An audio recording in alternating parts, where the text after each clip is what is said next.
life plan. If you don't know where you are going, you would not know when you have arrived. You have to know where you're going, and that's why I'm talking about the power of vision. The power of vision.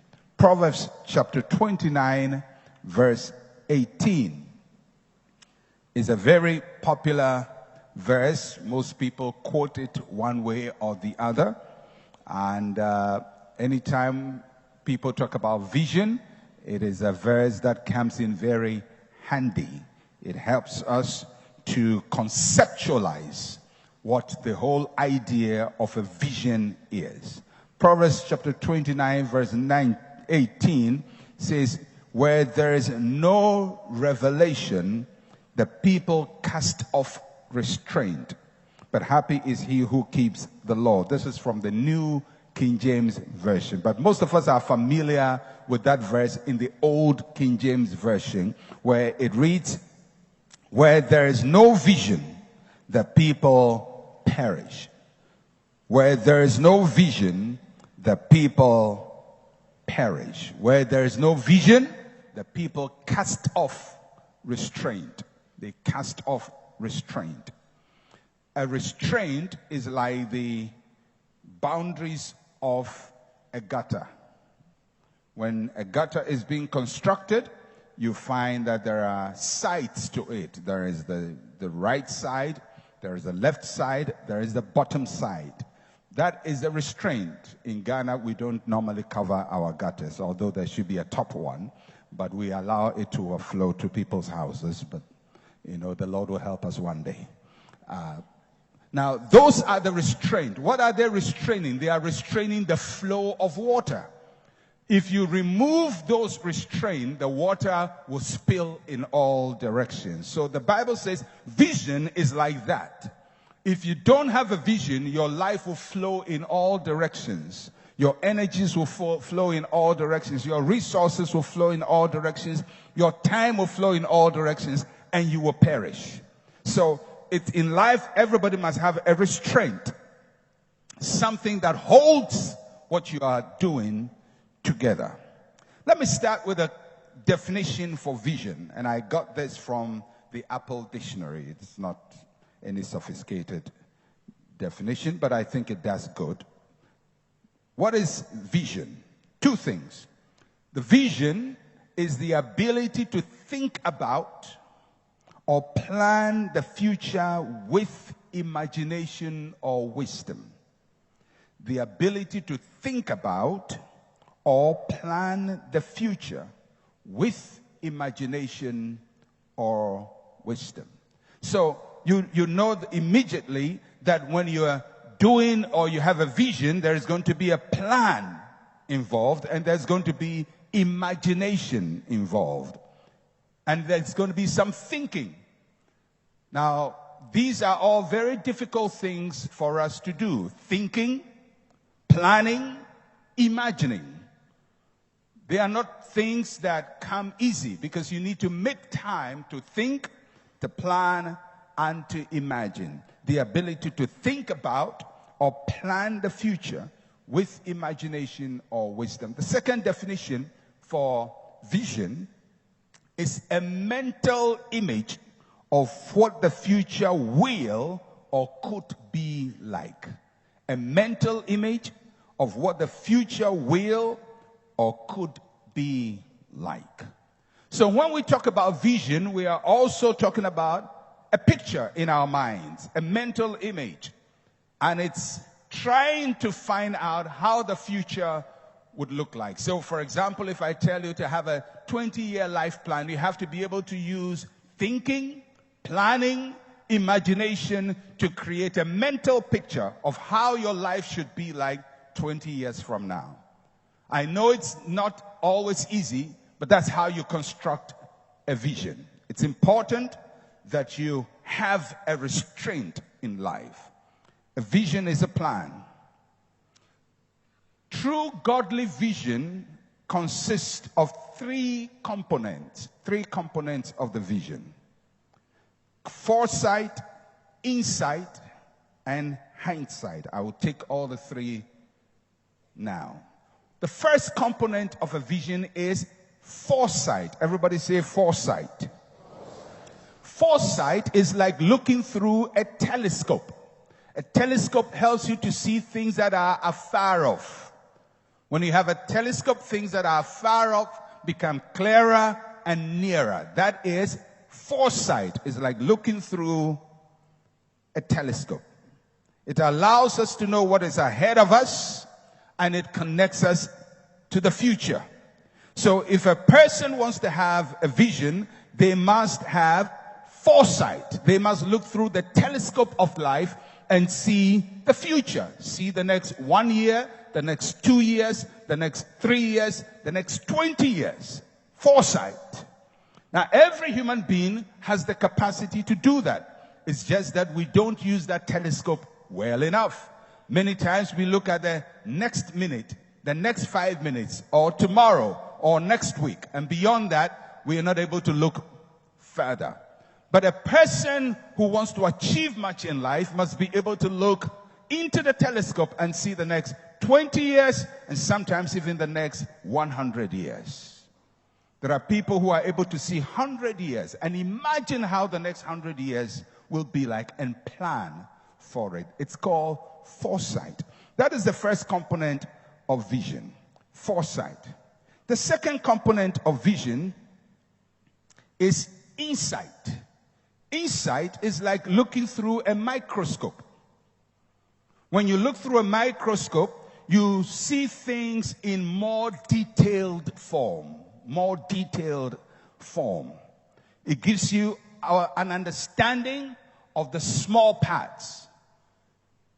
If you studied biology in school at any level, you probably used a microscope where they had those little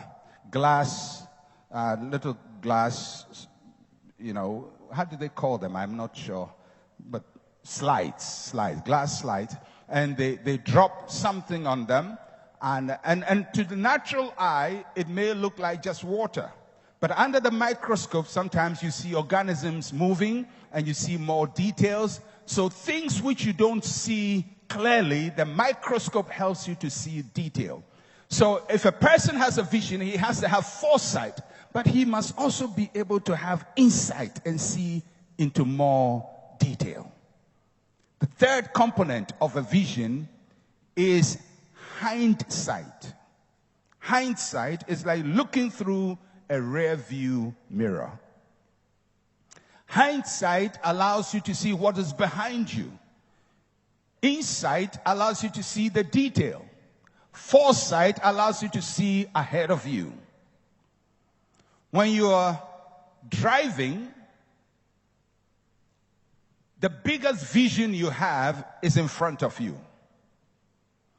That's why you have the windshield. You're looking ahead. But every driver knows that if they really want to avoid mistakes, people run into them or they're running into somebody's car, they have to use the rear view mirror. They have to see what is behind them and what is on the side. Now, what is on the side will not take you forward. The rear view doesn't take you forward. The rear view makes sure you don't make mistakes and avoid people crashing into you. What takes you forward is the vision ahead. But if you're going to go forward, you have to also cover your back. So for every vision, you're going to need foresight. Everybody say foresight. Insight. And hindsight. Hindsight helps you to correct mistakes, minimize your mistakes. Insight helps you to see details, and foresight helps you to bring the future closer to you. Every vision statement, whether it's a 20-year life plan or whether it is Vision 2020, which Ghana had, which is supposed to end in the year 2020. I don't think we're following it any longer. I think it got sidetracked probably by the first or second year. Whatever the vision is, some countries have a vision of how their place should be like. I read a book from the ruler of Dubai, and he talks about his vision for Dubai and how he created that place. clear idea of what he wanted to achieve. And they have achieved it and achieving more. But if you have no vision, you may have all the resources, all the money, all the friends, all the connection, everything in life, they will all perish. It will amount to nothing. Where there is no vision, the people perish. It's very important. Somebody has said, a man without a vision is a man without a future. And a man without a future will always return to his past. A man or a woman without a vision is a man or a woman without a future. And a man without a future will always return to his past. When you have people who glorify the past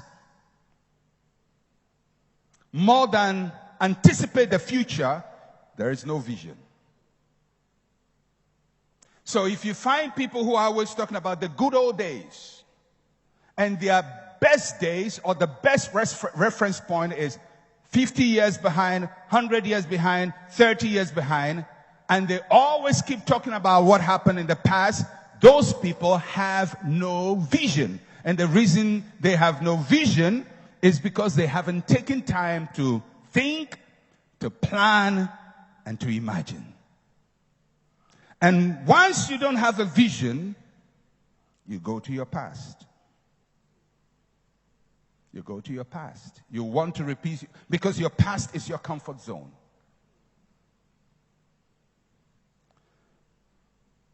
When God took Israel out of Egypt, they had a vision. They're going to the promised land. And as long as they had a vision, they kept moving. And then one day, Moses goes to Mount Sinai to receive the 10 Commandments. And when Moses is on Mount Sinai receiving the 10 Commandments, they thought he was going to come tomorrow. He doesn't come tomorrow. He stays for 40 days and 40 nights. Somewhere in between, probably by the 20th day, the people come to Aaron and said, listen, Moses was the one who told us to go. He said there is a land flowing with milk and honey. We've been waiting here 20 years. He's in that place where there is thunder and lightning, and we think he's dead. So make us gods and take us back to Egypt. Why? Because the moment they lost the vision, the only thing left is for them to go to the past. When you see people talking always about their ancestors or somebody who was great in the past and somebody who did something that nobody has done, it is a sign that the people have no vision. When you listen to our national discussion as a nation, you can tell whether we have vision or not by what we refer to. Because the people without a future will always return to their past. And in life, you are either going to be pulled by your past or be pulled by your future. If you are pulled by your past, you never make progress. If you are pulled by your future, you make progress.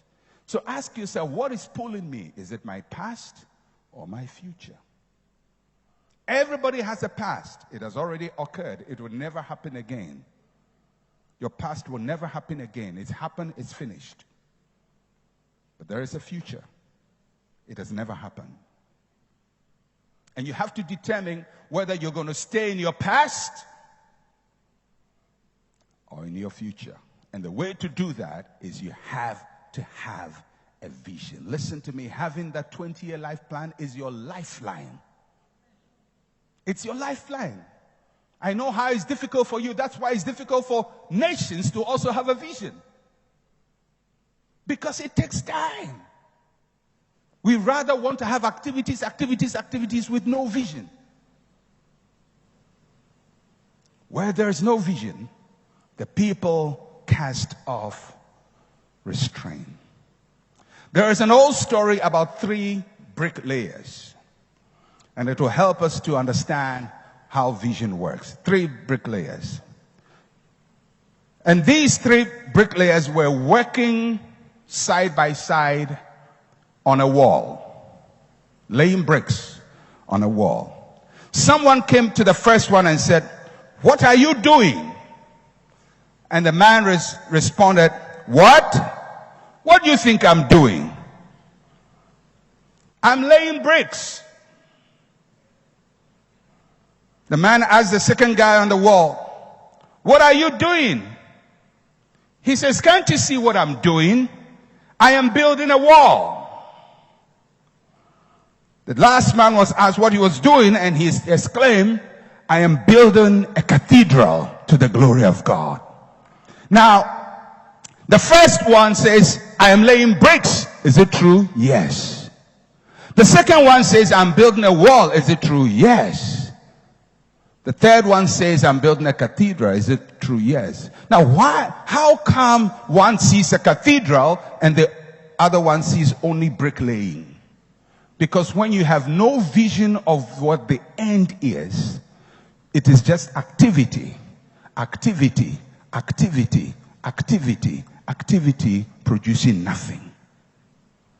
Vision is what makes your activity meaningful. Now, for these three workers, who do you think will be more motivated? The one who is laying the bricks at that point says, "This thing is hard work. I'm tired. I don't think I want to do this. It is not leading me anywhere." And he would probably quit at a certain point. The other one who thinks he's laying a wall will work a little bit, and after some time says, "As for this wall, where is it going?" But the one who is building a cathedral will never stop until they see the vision become a reality. Listen to me. For many of us, our life is just bricklaying. We get up in the morning, we have our bath, we go to work or hustle or do whatever, and we struggle, come back home, sleep, wake up in the morning and do the same thing. And we've done it for years. And after some time, life is boring, life is dull, life is difficult. These are the people who will say life is wahala. Life is hard. Why do they say life is hard? Because there is no cathedral. There is no vision. So the up and down is going nowhere. And when you are in an activity that is going nowhere, you get discouraged, you get frustrated, you get despondent, and you don't achieve anything of worth. You have to have a vision, because where there is no vision, the people perish. It's not just about getting education and making money. What is money when there is no vision? What is money when there is no vision? You have to have a vision. All right. Let's push it a little further.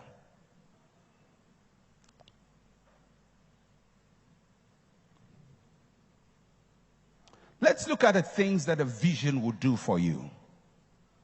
5 things that vision would do, or vision does. 5 things.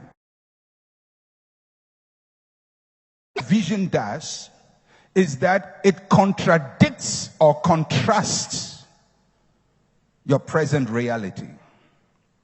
It will either contradict or contrast your present reality. Because vision is futuristic, it will always be different from what you see now. When Israel was hungry in Egypt, God gave them a vision of a land flowing with milk and honey. A hungry man, a land flowing with milk and honey, contradictory. Because the vision will always contradict your current reality. When they were strangers in Egypt, God gave them a vision of a land of their own. Any vision that looks like your current situation is not a vision. It's a nightmare. A true vision will take you beyond where you are. It will take you to a place you've never been before. It will show you an image that is very different from what you see today. If you look into the next 10 years and you see life as it is now, you have no vision. If you look into the next 5 years and you see life as it is now, you see yourself struggling, you see yourself having the same miserable situation, the same problem over and over and over and over, everything is the same, you have no vision. Because when you have a vision, it will contradict your reality. That's the first thing vision will do. It will give you a contradiction. But it doesn't end there. Vision will confront your sense of comfort. A vision does not comfort you. It shakes you from your lethargy, from your laziness. It will shake you from your sense of ease. A vision will change you. It will make a timid person bold. It will make a reckless person tactical. It will turn a spender into an investor. It will turn a happy-go-lucky person into a serious and focused person. Those without vision spend their lives taking the path of least resistance as they try to avoid discomfort. A vision will challenge your comfort zone. It will make you uncomfortable. It will tell you this is not where you're supposed to be. It will tell you this level is beneath your dignity. It will challenge your laziness. Because when it's a true vision, it will do something to you. If you want to be comfortable, laughing around, having fun, ha, ha, ha, ha, ha, ha, go ahead and enjoy your fun and depression. But if you really want to make a difference, you're going to have a vision, and that vision will challenge you. It will confront you. It will tell you the way you're spending money is wrong. It will tell you the way you spend time is wrong. It will tell you the kinds of friends you have are taking you nowhere. A vision will confront your comfort zone. Now, many of us want to live comfortable life. I want to live comfortable life. All of us want to live comfortable life. But there is a certain comfort that is not comfortable. It's a certain kind of life where you are settled and everything is okay. I will do it tomorrow. I will do it next week. I'm praying about it. And the worst is when we spiritualize our inefficiency. When we make spiritual mistakes or excuses, I'm praying about it. I'm seeking the face of the Lord about it. God will do it. I believe God will do it. I believe God will do it. There are things God does and there are things you do. But He's not going to solve that problem because He has given you imagination, He's given you wisdom, He's given you ability, and He expects you to rise up and solve that problem.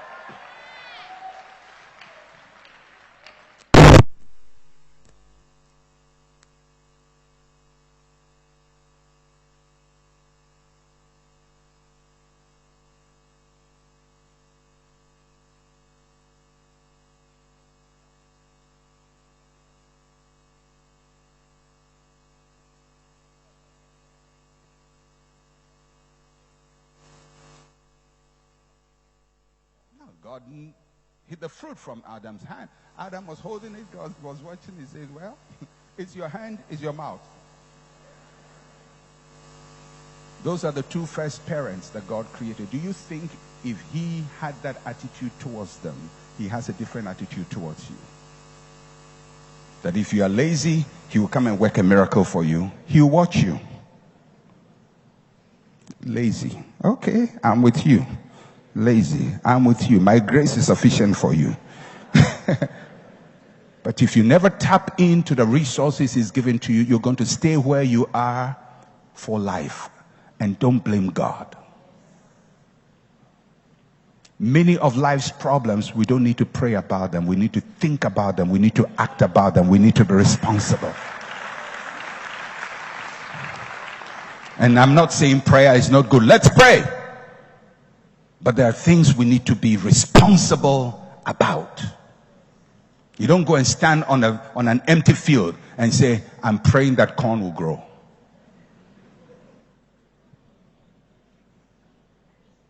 No matter how anointed you are, you can't just go and say, I'm praying in the name of Jesus, corn will grow. Corn will not grow. You have to sow the seed. You have to tend the land. You have to water it. You have to watch it until maturity. A vision will confront your sense of comfort. Number 3, a vision conceives new opportunities. A vision is an incubator of new ideas. It's an incubator. When you are faced with a solid wall of opposition, your vision enables you to conceive a new way around it. A vision will show you a way out of your perplexity. A vision will conceive new opportunities. I've said it before. A vision is like, I like watching cartoons, as old as I am. I like the Cartoon Network. And my favorite cartoon is Bugs Bunny. I like Bugs Bunny. I like his sense of space and time. And Bugs Bunny gets into trouble, or maybe Mickey Mouse gets into trouble, and he's being run after, and he faces a wall. And he just whips a pen from his pocket, and he draws a door. I like that. He just draws a door. There's no door. He just says, I will make a door. He draws a door and opens it and gets out. That's what vision will do for you. It will give you Mickey Mouse smartness and Bugs Bunny smartness. It will conceive new opportunities. When you are faced with a wall and there is no way out, your vision will make a way. A man of vision cannot be stopped. A woman of vision cannot be stopped. You cannot be hindered. Your vision will make a way for you. You have to have a vision. You can't live life step by step, day by day without a vision.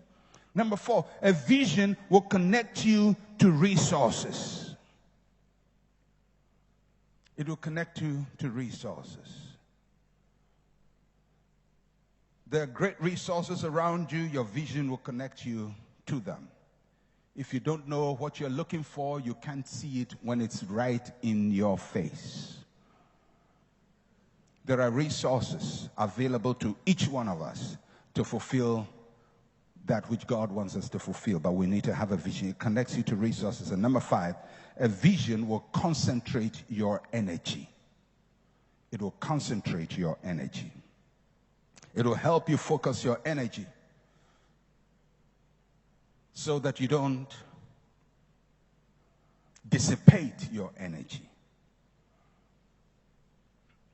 You don't have unlimited time. You don't have unlimited resource. You don't have unlimited energy. You have to focus your energies. I have to focus mine. I like how Jesus monitored his energy. You remember when the woman with the issue of blood touched Jesus? He said, who touched me? Because I know energy has flowed from me. There are people who are always touching you and dissipating energy. Do you sense it?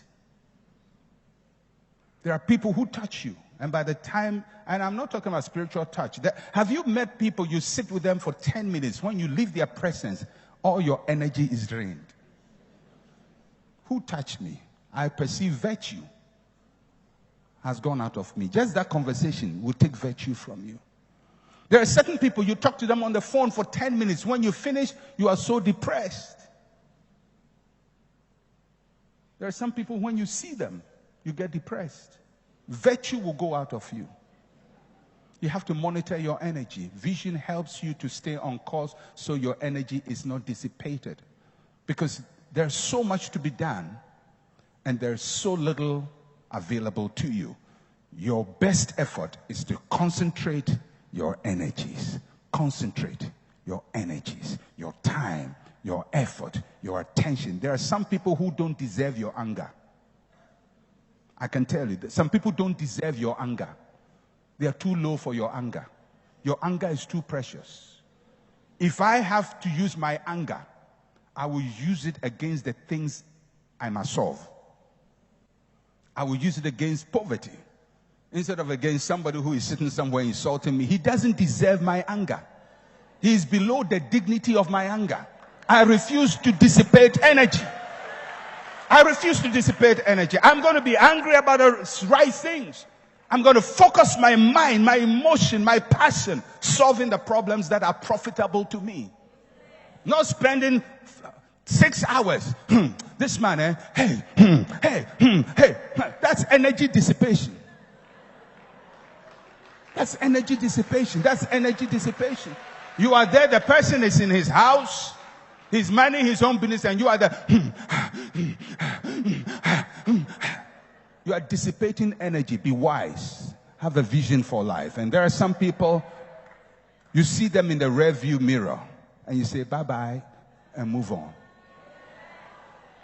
Vision will help you to concentrate your energy. All right, now let's answer some questions here. How do people receive a vision? I'm sure people are asking, how do I receive a vision? Now, in the Bible, there are many ways that people received a vision. And please remember, when I talk about vision here, I'm not just talking about a spiritual vision that gives you a revelation of something that is going to happen. I'm talking about something that gives you a focus for your future. That's how I use vision. Not somebody saw a rat running. I saw a rat and it was running around your house. It was running around your house and eating your cloth. Let it eat it. It's a poor rat. I don't want to focus my time trying to find why is a rat eating my cloth? It is hungry. That's not the vision I focus my attention on. All right, if you want to follow rats, go ahead. God bless you. But as for me and my house, we will not follow rats. I want to have a vision, a clear image of how the future has to be. So how do people receive it? I'm going to show you 3 people in the Bible who received vision and how they received it. The first is Paul. Paul received his vision through a spiritual revelation. A spiritual revelation. In the book of Acts, chapter 26, verse 12 to 19, he tells about how that vision came about. We know that it happened when he was on the way to Damascus. It says, whilst occupied, as I journeyed to Damascus with authority and commission from the chief priest at midday, O king, along the road, I saw a light from heaven brighter than the sun shining around me and those who journeyed with me. And when we had all fallen to the ground, I heard a voice speaking to me, saying the Hebrew language, Saul, Saul, why are you persecuting me? For it is hard for you to kick against the goats. And I said, who are you, Lord? And he said, I'm Jesus, whom you are persecuting. But rise, stand up on your feet. Now note verse 16. Rise, stand up on your feet, for I have appeared to you for this purpose, to make you a minister and a witness, both of the things which you have seen and of the things which I will yet reveal to you. I will deliver you from the Jewish people as well as the Gentiles, to whom I now send you. So he's now being sent to the Gentiles. Verse 18, to open their eyes in order to turn them from the darkness to light and from the power of Satan to God, that they may receive forgiveness of sins and an inheritance among those who are sanctified by faith in me. Verse 19, therefore, King Agrippa, I was not disobedient to the heavenly vision. Paul's commission in life to reach to Gentiles, to take the gospel to people, which became his life vision, he received it by a spiritual means. And it is a valid way in which people receive vision. Sometimes it comes through that method. Sometimes it comes through a vision, a dream, a prophetic word, and most Christians are familiar with that. But that's not the only way for receiving a vision from God. Let's look at a second person who received a vision, Nehemiah. And Nehemiah received his vision through deep concern for something. There was no spiritual revelation. He had a deep concern. Nehemiah was serving as a cupbearer in the Persian court when he heard about what had happened to his people in Jerusalem.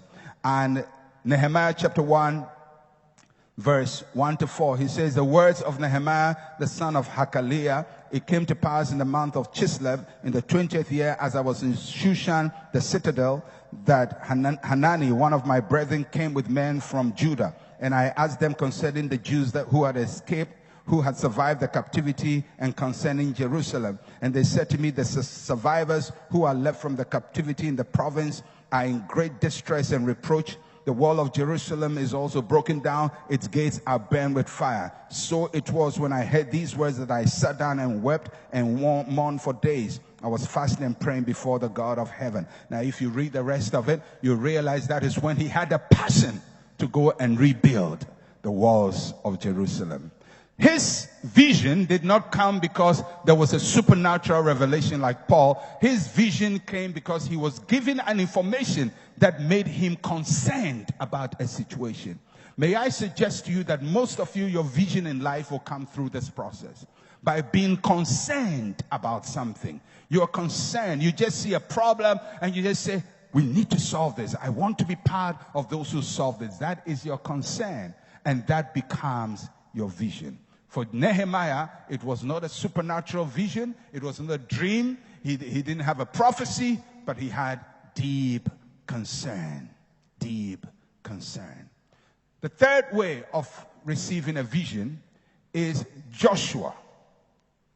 Joshua received his vision through association and impartation. Association and impartation. Deuteronomy chapter 34 verse 9. It says, now Joshua the son of Nun was full of wisdom, for Moses had laid his hands on him. So the children of Israel heeded to him and did as the Lord had commanded Moses. Joshua's vision was the same as Moses' vision. His vision was not different. Joshua was raised around Moses. He spent most of the time around Moses. He had the burden of Moses. He knew the vision of Moses. He was with Moses when Moses went to the mountain. He stayed on the mountain with Moses, came down with Moses. And he stayed so close with Moses that when God took Moses away, God gave Joshua the same commission that he gave Moses. So how did Joshua receive his vision for life? He did it because he was hanging around a man of vision. And as he hung around the man of vision, he caught a vision. And then he received an impartation of vision. So sometimes people have a vision of their life by being associated with somebody. I can guarantee that a lot of people in this church will have a vision similar to the vision of this church. Most of you are going to have a vision for leadership, to influence society. How did you get it? Because you are hanging around an atmosphere of vision, and that vision gets imparted to you as it was imparted to Joshua. So, for Joshua, it was by association and impartation. For Nehemiah, it was a deep concern. For Paul, it was a revelation out of the blue. Each of these are valid ways in which people catch a vision. So, if you have not received a revelation, and you can't force revelation, you can't go and say, God, open my eyes, Lord. Open my eyes. Let me see a vision. You start seeing lizards crawling all over your life. It's not in your power to demand a supernatural vision. So if you don't have it, don't worry, you don't have it. But don't feel too bad. I didn't have one too. I didn't start ICGC because supernaturally I saw a vision. I didn't see a vision. I don't see visions. But I had a deep concern. Like Nehemiah, deep concern to influence black people to make a difference. I had a deep concern to help people break out of limitation and poverty and all kinds of oppositions in life, because I was coming from a life of harsh difficulty. So I had a conviction and a concern to help people to overcome. That's a concern. That's all. Did I receive prophecy? No. Am I looking for one? No, I've gone 30 years without one. I think I'll be fine. But it's a deep concern about a people and their struggle and their difficulty. And I believe that God has given me something to help them. That's it. That's what birthed ICGC. Is the Nehemiah kind of vision. A deep concern. The walls of Jerusalem are broken down. The Jews are dispersed. Nobody knows what to do. And Nehemiah left his court and went to Jerusalem with a vision to reconstruct a nation.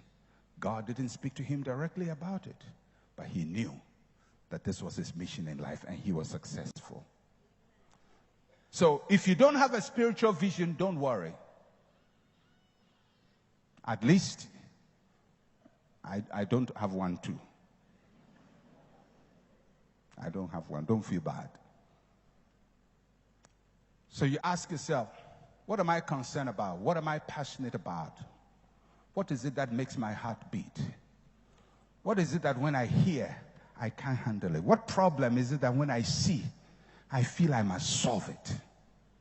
That concern can be translated into a vision. But the concern is not clear enough. You have to have a clear plan for how to do it. A clear plan. Because if you don't have a clear plan, that concern will just be a burden. It will be a frustration. It will achieve nothing. Okay. Final series of questions we need to answer. What do we do with our vision? What should we do? If you had one, what should we do with the vision that we have? Habakkuk is classic when it comes to vision and accomplishment. So I have no better verse than to go back to Habakkuk chapter 2, verse 2 to 3. Then the Lord answered me and said, write the vision and make it plain on tablets, that he may run who reads it. For the vision is yet for an appointed time, but at the end it will speak and it will not lie. Though it tarries, wait for it, because it will surely come to pass. It will not tarry. What do you do when you have a vision? You have a vision. What do you do with it? 6 things that God tells Habakkuk to do. Number 1, you must write it. That's why you have a 20-year plan. I have to keep emphasizing it. You have those sheets, you have those notes. Go and write it. Write it. Write the vision. The act of writing your vision commits you. Because when you want a job, you are asked to write an application. When you take an exam, usually you write. When you commit yourself on an official document, you write your name. In the same way, when you write your vision, your soul commits to the vision. If it's just in your head, it's no vision. It's when you write it that you connect your body, your mind, your soul to what you have written. Because human beings have a way of emotionally committing to what they've written. Not just saying it, but writing it. You write it.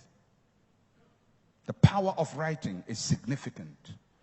Put your words on a sheet of paper and say, this is my vision for the next 20 years. The next 20 years. I believe that anybody who commits to a clear vision will make significant progress. Even if they don't fully achieve everything in the vision, they will make significant progress. Because the vision will constrain them and help them to manage their time, resources, and everything well. So write it. Number 2, a vision must be broken down. It must be broken down. Make it plain on tablets. That's what God said to Habakkuk. Make it plain. A vision must be explained, and it must be broken into achievable bits. A 20-year plan must be broken into 5-year plans, yearly plans, monthly plans. It must be broken down. It must be made plain. Don't let it just stay big out there, amorphous, unclear. It must be made plain. Number 3, a vision must produce action. that he may run who reads it. Verse 2. A vision must be attractive. It must inspire you. When you read your own vision, it must inspire you. Anytime you read your own vision, something should stir within you. When other people read your vision, they must be inspired to be part of it. They must be ready to commit to your vision. If you go to the bank to raise a loan, you say, well, I need to raise 100,000 cedis or 1,000,000 cedis for a business. What is the bank going to ask you apart from collateral? They're going to ask you for a plan, a business plan. Why do they ask for that? Because they want to see whether your vision will make them run. You say, well, I want to set up a sewing school, and I'll teach children how to sew and girls how to sew so that they will be sewers. The bank looks at your vision and they can't run. But if it is clear enough, the objectives are clear, and you show how it can be profitable and how you can pay back the loan you have received and make profit, and it's so clear, they will run. They will run. As a matter of fact, if you have a clear vision, you will never lack resources. You will never lack resources. There is money waiting for vision. There is money everywhere waiting for vision. And when the vision is clear, people will run. People will come and invest in you. If I have some money and I want to invest, you don't come and say, Pastor, please, I beg you. Pastor, I beg you. Give me money. I'll pay you. Pastor, please. Pastor, that's not a vision. That's pitiful petition. It will take you nowhere.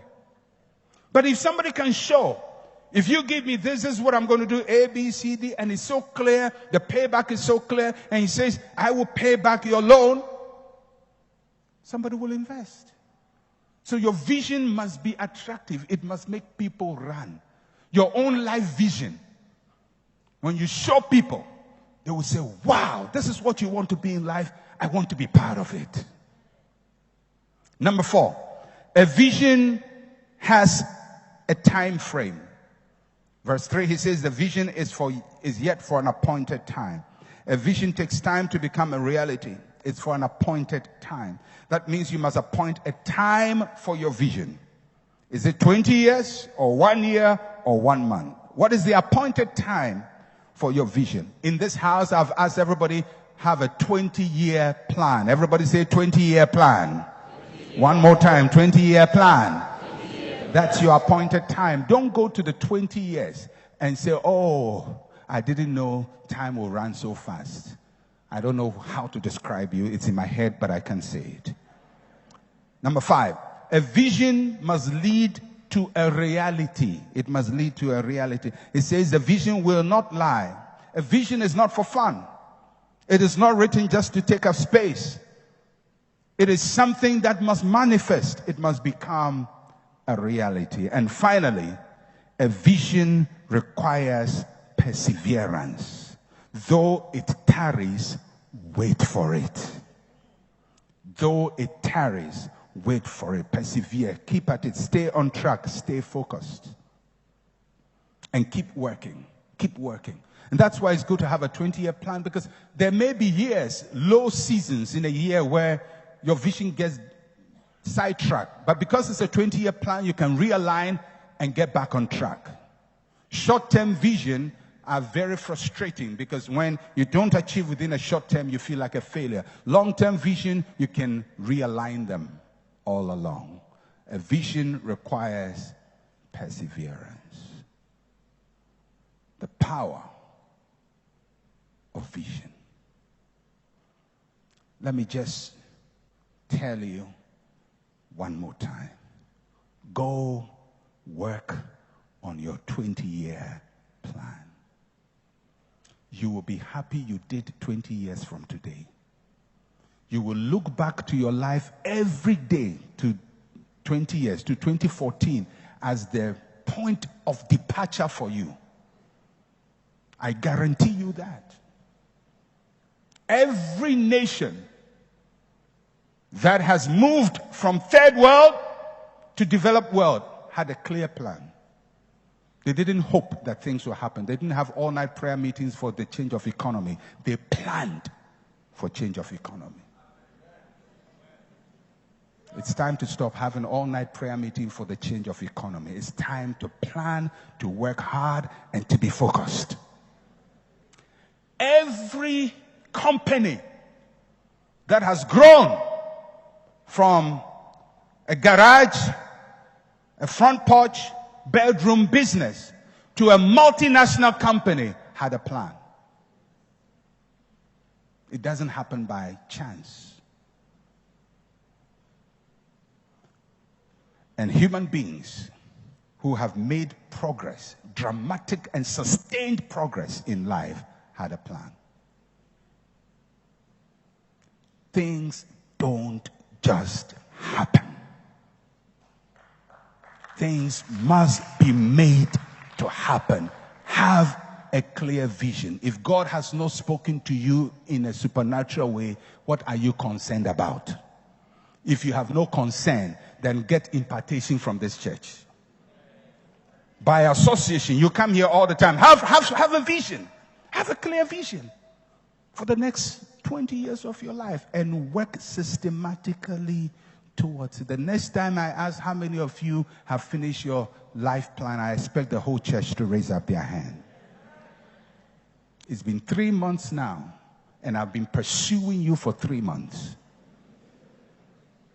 Because I know you. I know you. If I leave you,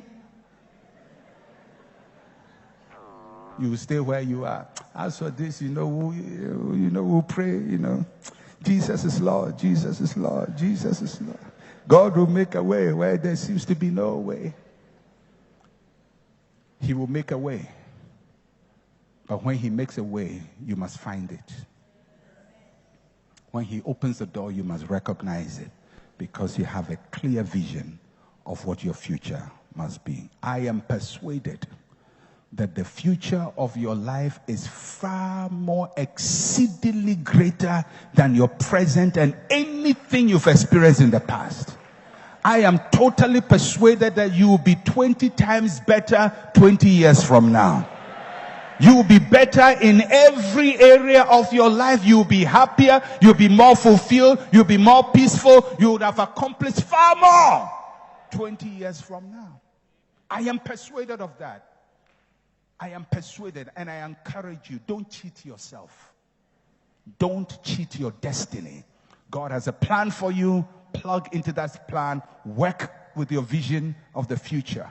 And I can guarantee you in the year 2034, when we meet again, you will say, thank you, Pastor, you didn't give up on us on the 20-year life plan. God bless you. Hallelujah. Well, we're going to take our project's offering, and I want you to give generously as the Lord has blessed you.